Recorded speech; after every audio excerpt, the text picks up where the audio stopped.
For many of the decade's biggest stars, the 90s were all about big mansions, Rolls Royces, and more bling than a jewelry store. But times have changed. Here are some marquee stars from the era who have fallen on hard times financially.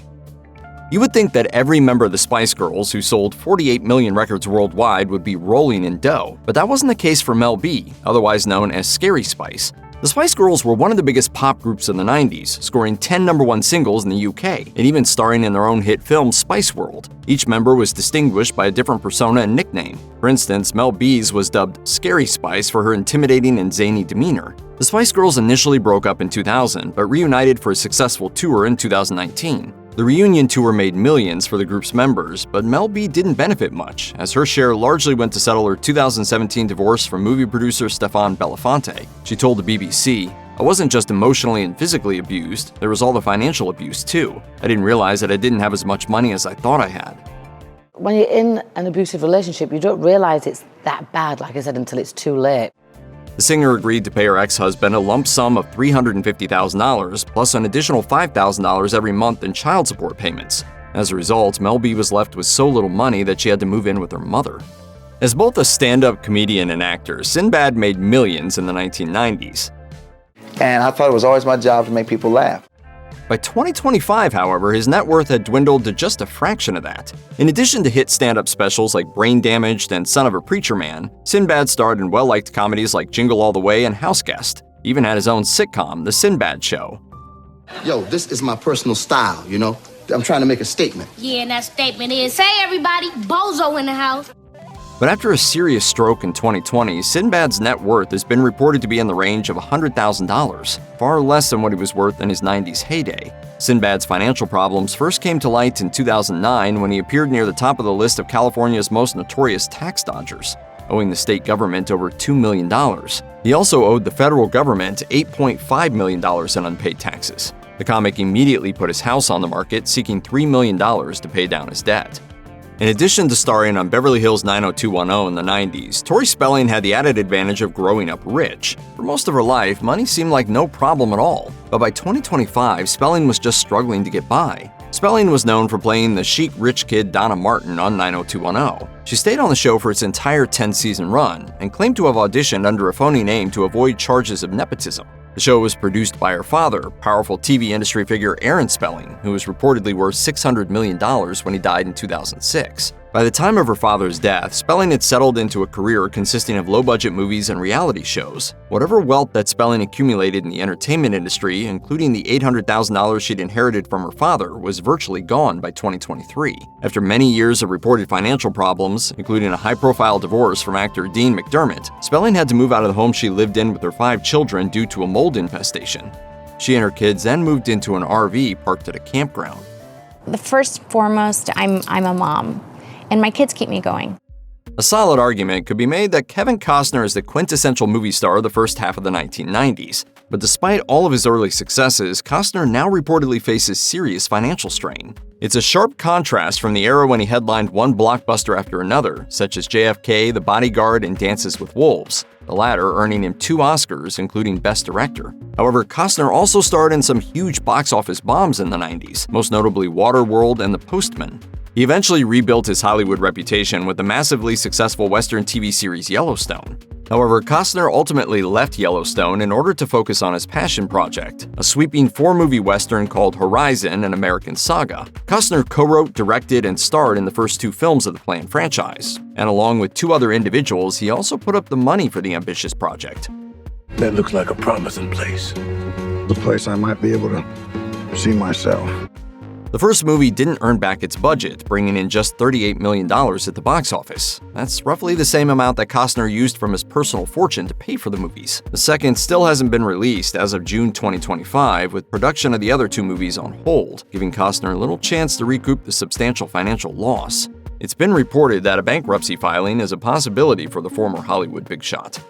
One of the most ubiquitous teen idols of the early 1990s was Joey Lawrence. But just because he was recognized everywhere as a kid didn't mean Lawrence was financially secure as an adult. On the hit sitcom Blossom, Lawrence played the title character's dim-witted but sweet older brother, Joey Russo, who'd stroll into the scene in ripped jeans and utter his catchphrase. Whoa!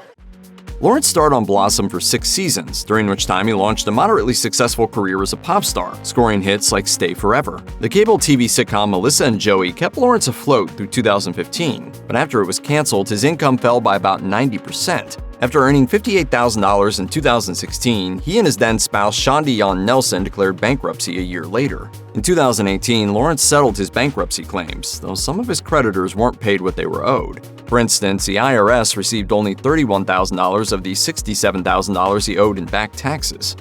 At one point, Brett Butler was one of the highest-paid actors on TV, but despite that huge success, Butler still struggled to pay her bills by the early 2020s. Butler starred on Grace Under Fire, which aired for 5 seasons on ABC in the 1990s. The show featured Butler as an acerbic Southern single mom with a dark past. A top 5 ratings hit in its first season, the sitcom netted the star an astonishing $250,000 an episode. However, Butler struggled with alcoholism and an addiction to prescription painkillers, and had a meltdown on set in 1998.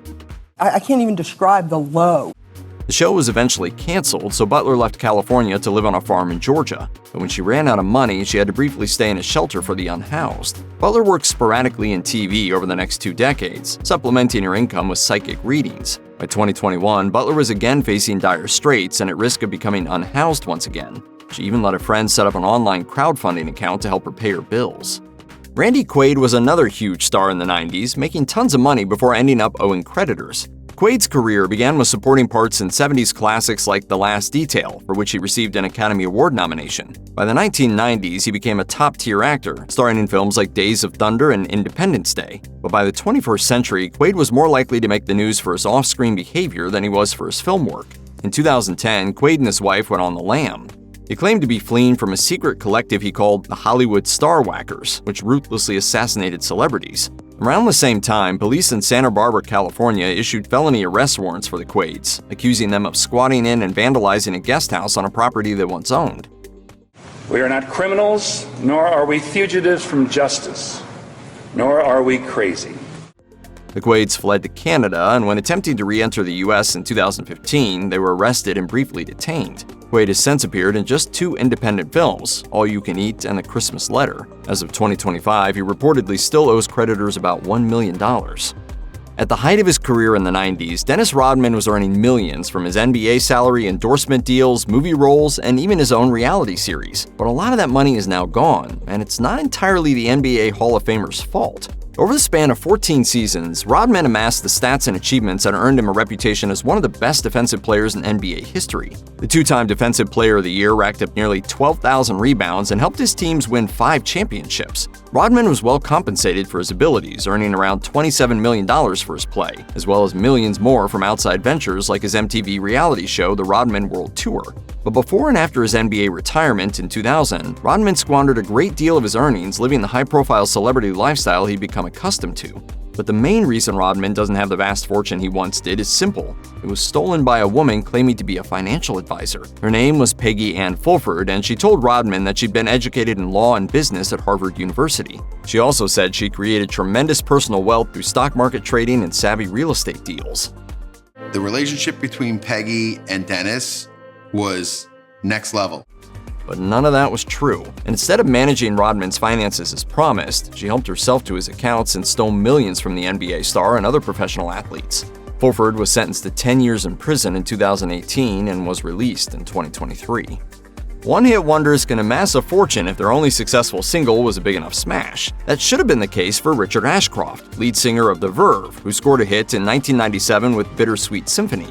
The song reached number 2 in the UK and number 12 in the US. Theoretically, it should have made Ashcroft millions, but unfortunately it didn't. In fact, Ashcroft's best-known work didn't generate any money for decades. Bittersweet Symphony was built around a sample from an orchestral version of the Rolling Stones' The Last Time by the Andrew Oldham Orchestra. Alan Klein, head of Abco Records and the Stones' former manager, sued Ashcroft and The Verve for plagiarism, claiming that they'd used far more of the piece than was necessary. Ashcroft agreed to give The Last Time songwriters Mick Jagger and Keith Richards songwriter credits on Bittersweet Symphony, and thus all royalties to Abco Records. Andrew Oldham then sued for $1.7 million in royalties he believed he was owed. Ashcroft got nothing from Bittersweet Symphony until 2019, when Jagger and Richards decided to gift their royalties to the Verve singer. If you or anyone you know needs help with addiction issues, help is available. Visit the Substance Abuse and Mental Health Services Administration website or contact SAMHSA's National Helpline at 1-800-662-HELP 4357.